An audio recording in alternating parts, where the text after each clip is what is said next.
नमस्कार. गावाकडच्या वाटा या माझ्या यूट्यूबच्या चॅनलच्या माध्यमातून माझी शाळा माझी आठवण या सदरामध्ये आज आपणास भेटायला नेहल आपटे आज त्यांना आम्ही आमंत्रित केलेलं आहे. तर त्यांच्याकडून त्यांच्या शाळेच्या आठवणी आपण उकलण्याचा प्रयत्न करूया. नमस्कार. तुमच्या शाळेच्या आठवणी तुम्ही माझ्या प्रेक्षकांना शेअर करा आणि तुमची असलेली जी पदं आहेत तुमच्याकडे आत्ता जे तुम्ही ज्या स्तराला आहात हे तुमच्या तोंडून प्रेक्षकांना शेअर केलं तर मला खूप आनंद होईल. नमस्कार. भरत मुळावडे यांचं गावाकडच्या वाटा यातलं माझी शाळा माझी आठवण या उपक्रमात मला त्यांनी आमंत्रित केलं आणि बोलण्याची संधी दिली. याबद्दल खरंच मी त्यांची खूप आभारी आहे. मी chartered accountant Nehal Apte, all India 12th rank आणि कंपनी सेक्रेटरीसुद्धा आहे. सध्या DGM फायनान्स म्हणून रिलायन्स जिओ या कंपनीत कार्यरत आहे. राज्यस्तरीय चेस प्लेयर आहे आणि त्यानंतरच इंटरनॅशनल CA स्टुडंट्स कॉन्फरन्स ह्याच्यातसुद्धा मी भारताचं प्रतिनिधित्व केलेलं आहे. सो ही एक थोडक्यात ओळख झाली माझ्याबद्दलची. माझी शाळा माझी आठवण ही खरंच खूप सुंदर उपक्रम आहे हा. कारण आता सध्याच्या आपल्या धकाधकीच्या जीवनात आपण आपल्या करिअरमध्ये आपल्या मुलाबाळांमध्ये इतके बिझी झालेलो असतो की परत मागे वळून बघून तो शाळेच्या आठवणी तो शाळेचा कप्पा परत उलगडून बघायला वेळच नसतो आपल्या सगळ्यांकडे. सो ह्या त्यांच्या उपक्रमानिमित्ताने परत मी सुद्धा माझ्या भूतकाळात गेले. शाळेच्या आठवणींना परत उजाळा मिळाला आणि त्यानिमित्ताने त्या सगळ्या तुमच्यासमोर सादर करण्याचा किंवा माझ्या आठवणी शेअर करण्याची ही संधी मिळाली याबद्दल खरंच खूप छान वाटतंय आणि ह्या उपक्रमासाठी त्यांना खरंच खूप शुभेच्छा आहेत. माझी शाळा माझी आठवण. शाळा म्हटलं की एक वेगळंच नातं निर्माण होतं आपल्या मनात. कारण आपण लहान असतो, आपल्या आईवडिलांबरोबर आपल्या परिवाराबरोबर एका सिक्युअर्ड एन्व्हायरमेंटमध्ये राहत असतो. पण शाळेत पहिल्यांदा आपण त्या सगळ्यातून बाहेर जातो, नवीन जगात नवीन माणसांबरोबर रुळायला लागतो. त्याच्यामुळे शाळेचं आपल्या आयुष्यात असलेलं महत्त्व हे खूप जास्त आहे असं मला वाटतं. माझी शाळा म्हणजेच People's Education Society English medium high school ठाण्यात आहे, ज्याला सगळेच ठाणेकर न्यू इंग्लिश हायस्कूल म्हणून खूप ओळखतात. सो ती शाळा घराच्या जवळ असल्याने जाण्या येण्याच्या दृष्टीने सोयीची असल्याने तिकडे जायचं ठरवलं. आणि मला आठवत नाही, म्हणजे अर्थात हे आई बाबा सांगतात त्याच्यावरून आहे, पण शाळेच्या पहिल्या दिवसापासून बरीच मुलं शाळेत पहिल्यांदा गेल्यावर रडायला येतं की आपल्या आईबाबांपासून आपल्या घरापासून आपण लांब जातोय तर काय होईल. पण मला जितकं माझे आई बाबा किंवा बाकीच्या टीचर्स जे सांगतात की मला पहिल्या दिवशीसुद्धा कधी वाईट वाटलं नाही किंवा रडायला आलं नाही. शाळेच्या त्या वातावरणात गेल्यावर खूप सहजपणे त्याच्यात मी मिसळून गेले. नवनवीन मित्रमैत्रिणी भेटणं, नवनवीन खेळ शिकणं, मजा मस्ती ह्या सगळ्या गोष्टी इतक्या सहजपणे आपल्याशा झाल्या की कधी तर शाळा म्हणजे काही वेगळं ठिकाण आहे असं कधी वाटलंच नाही. आणि मुळातच जसं मी तुम्हाला आत्ता माझ्या इंट्रोडक्शनमध्ये सांगितलं तसं मुळातच पहिल्यापासून अभ्यासू वृत्तीची असल्यामुळे शाळेत सगळ्यांकडून कौतुकच मिळालं. म्हणजे ओरडा हा फारच कमी मिळाला किंवा नाहीच मिळाला असं म्हणू शकता. त्याच्यामुळे अभ्यासाचं टेन्शन हे कधी आलंच नाही शाळेत. कारण पहिल्यापासून अभ्यासा होत गेला. म्हणजे मला असं कधीच वाटलं नाही की बाबा आता बसून अभ्यास करायला पाहिजे. आणि त्यामुळे अर्थातच सगळ्या शिक्षकांचीही लाडकी होते पहिल्यापासूनच. त्याच्यामुळे शाळेत अभ्यास हा फारच सहज होत गेला आणि त्यामुळेच कदाचित मला बाकी सगळ्या गोष्टींवर खूप जास्त कॉन्सन्ट्रेट करता आलं. म्हणजे जसं मी तुम्हाला माझ्या इंट्रोडक्शनमध्ये सांगितलं की मी राज्यस्तरीय चेस प्लेयर होते. सो ह्यात ऑब्व्हियसली शाळेचा खूप मोठा वाटा आहे. कारण शाळेतूनच मी चेस खेळायला सुरुवात केलं. शाळेने मला ती संधी दिली की वेगवेगळ्या लेवल्सवर मी पार्टिसिपेट करू शकेन. त्याच्यामुळे त्यात मला यश मिळवण्यात शाळेचा खूप मोठा वाटा आहे. आणि त्याबरोबरच इतर अनेक करिक्युलर ॲक्टिव्हिटीजमध्ये इन्वॉल्ड होते. म्हणजे अभ्यास आहे की अभ्यास हे माझ्या आयुष्यात कधीच झालं नाही शाळेत. अभ्यास हा एक जस्ट पार्ट होता शाळेत जाण्याचा. पण त्या व्यतिरिक्त अनेक गोष्टींमध्ये इन्वॉल्ड होते. म्हणजे एलिक्युशन कॉम्पिटिशन्स म्हणा, डिबेट कॉम्पिटिशन्स म्हणा, ह्या सगळ्याच्यात मला पार्टिसिपेट करणं खूप जास्त आवडायचं. त्याचबरोबर अनेक नाटकांमध्ये सुद्धा मी पार्टिसिपेट करायचे. आणि त्यात मला माझ्या शाळेचं कौतुक हेच वाटतं की फक्त मी एक हुशार विद्यार्थी आहे म्हणून मला त्यांनी पाठिंबा दिला नाही किंवा म्हणून फक्त तू अभ्यासच कर असं कधीच म्हटलं नाही. माझ्या ह्या सगळ्या उपक्रमांमध्ये माझ्या शाळेने माझी खूप साथ दिली. म्हणजे मला आठवतं मी माझी आई MSCBमध्ये होती. सो तिच्या ऑफिसमध्ये बऱ्याच नाट्यस्पर्धा व्हायच्या. सो त्याच्यात मी बऱ्याच वेळा पार्टिसिपेट करायचे. सो त्यामुळे असं व्हायचं की त्याच्या रिहर्सल्ससाठी प्रॅक्टिससाठी मला बऱ्याचदा शाळेतून जायला लागायचं. पण शाळेने कधीच त्याच्यासाठी मला अडवलं नाही. इनफॅक्ट त्यांनी मला खूप सपोर्ट केला. जरी त्याच्यात मी शाळेला कुठेच रिप्रेझेंट करत नव्हते तरीसुद्धा शाळेने मला कधी अडवलं नाही त्या गोष्टीत. सो त्याच्या अनुषंगाने म्हणाल तर शाळेने सगळ्याच बाबतीत मला खूप जास्त सपोर्ट केला. त्यानंतर जसं मी म्हटलं की चेस टुर्नामेंटसाठी सुद्धा मला बऱ्याच ठिकाणी फिरायला लागायचं, डिस्ट्रिक्ट स्टेट लेवलसाठी. सो त्या सगळ्या ह्याच्यात पण शाळेचा सहभाग हा नक्कीच होता. म्हणजे आता आपण आठवणींबद्दलच बोलतोय म्हणून एक छोटीशी आठवण सांगते. मला आठवतं माझी डिस्ट्रिक्ट लेवल चेस कॉम्पिटिशन होती आणि तेव्हा मी साधारण 7वी 8वीत असेन आणि आमची सेमिस्टर एक्झाम चालू होती आणि नेमकी माझी कॉम्पिटिशन ही एक्झामच्या दिवशीच होती. सो मी जाऊन सरांना सांगितलं की असं असं आहे, तर मग मी आता काय करू, कारण मुळातच अभ्यासू वृत्ती असल्यामुळे मला माझी एक्झाम कुठल्याही परिस्थितीत मिस करायची नव्हती. तो फर्स्ट किंवा सेकंड रँक मिस करायचा नव्हता शाळेतला. सो मला प्रश्न पडला की आता मी काय करू, की दोन्हीकडे कसं मी जाऊ शकते. सो पण मला माझ्या टीचर्सनी किंवा माझ्या शाळेने ह्या बाबतीत हा सपोर्ट केला की ते म्हणाले काही हरकत नाही, तो तुझा पेपर आपण परत दुसऱ्यांदी बाकी सगळ्यांचे एक्झाम कंप्लीट होऊ दे, तू कॉम्पिटिशनला जा, काही टेन्शन नाही, नंतर आपण वेगळा पेपर तुझ्यासाठी सेट करू आणि तुझी एक्झाम घेऊ, सो तुझ्या मार्क्सना काही इफेक्ट होणार नाही. सो सांगायचा एवढाच उद्देश आहे की शाळेने कधी मला अडवलं नाही कुठलीच गोष्ट करण्यापासून, की बाबा त्याच्यामुळे तुझा अभ्यास अफेक्ट होईल किंवा त्याच्यामुळे शाळेचं नाव अफेक्ट होईल, असं कधीच झालं नाही. माझ्या शाळेच्या दोन्ही प्रिन्सिपल, प्रायमरीच्या करंदीकर मॅडम आणि सेकंडरीच्या शोभा नायर मॅडम आणि सर्व शिक्षक या सगळ्यांनीच मला खूप मार्गदर्शन केलं माझ्या पूर्ण शालेय प्रवासात आणि त्यांचा खूप मोठा सहभाग आहे मला घडवण्यात. त्याच्यामुळे आज या मंचावरून मी त्यांचे खरंच खूप आभार मानते, कारण असं कधी फॉर्मली आभार मानायची वेळ येत नाही शाळेत असताना आणि म्हणून मी त्यांना खरंच आभारी आहे त्यांची. ह्या सगळ्या ह्याच्यात मला मुख्यतः सांगायचं म्हणजे आमच्या ज्या प्रिन्सिपल होत्या शोभा नायर मॅडम, त्यांचं खरंच मी खूप कौतुक करते, कारण त्यांनी मलाच असं नाही, म्हणजे मी तर एक जस्ट उदाहरण आहे, पण आमच्या शाळेत अनेक खेळाडू होते, अनेक वेगवेगळ्या कॉम्पिटिशनमध्ये पार्ट घेणारी मुलं होती, त्यांना सगळ्यांना त्यांनी खूप सपोर्ट केला. म्हणजे त्यांनी हे इन्शुअर केलं की बाबा त्याच्यामुळे जर कोणाची शाळा मिस होत असेल तर त्यांचा अभ्यास अफेक्ट नाही होणार.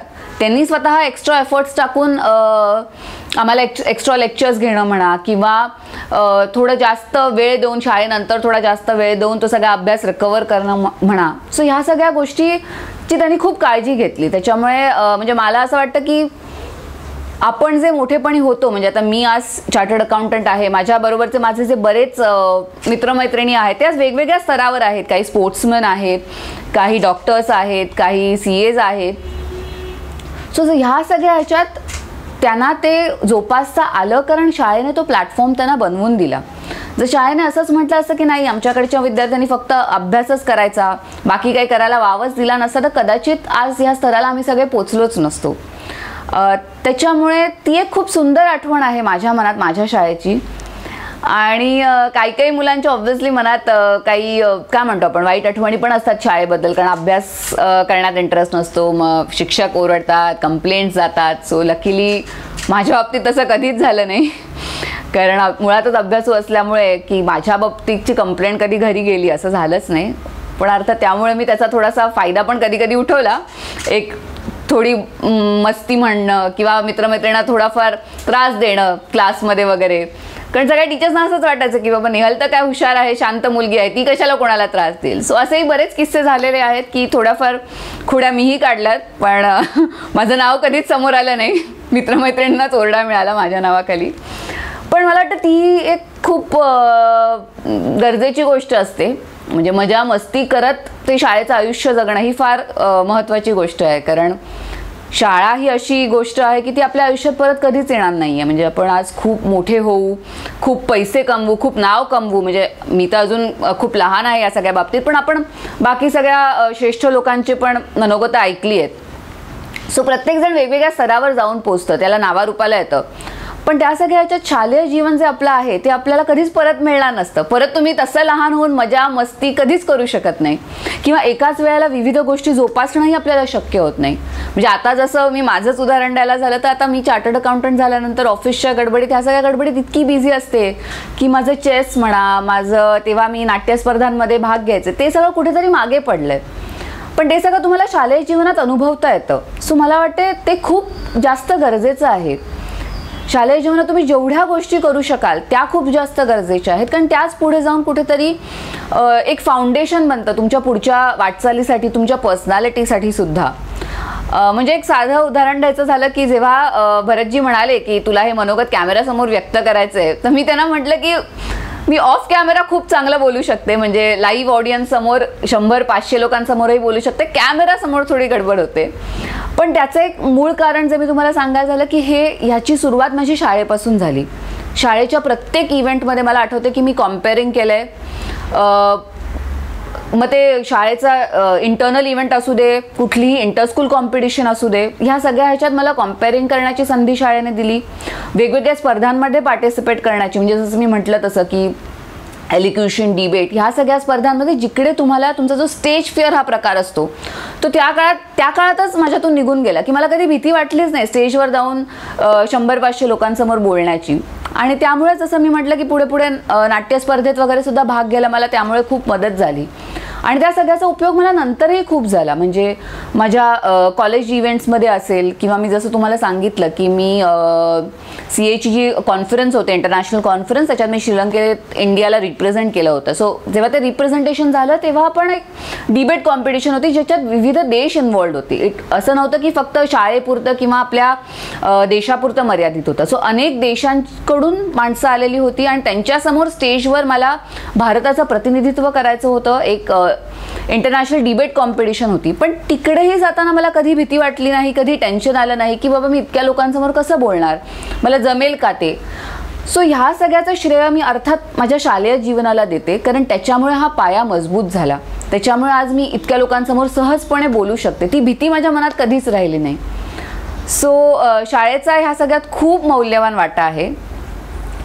आणि मला इतकंच सांगायचं आहे की जी सगळी मंडळी हे माझं मनोगत ऐकत असतील, स्पेसिफिकली जी लहान मुलं आहेत जी आत्ता शालेय जीवनात आहेत, की तुम्ही हे शालेय जीवन खूप मनापासून जगून घ्या. कारण जसं मी म्हटलं हे खूप सोनेरी दिवस असतात आयुष्यातले, जे परत कधीच येणार नाही आहेत आपल्या आयुष्यात. सो त्यात फक्त अभ्यासात अभ्यास पण नको आहे, अभ्यास, मजा, मस्ती, अनेक विविध कलागुणांना वाव द्या. कारण हे सगळं जाऊनच पुढे तुमची एक पर्सनॅलिटी डेव्हलपमेंट होत असते, जी मला वाटते खूप गरजेची आहे.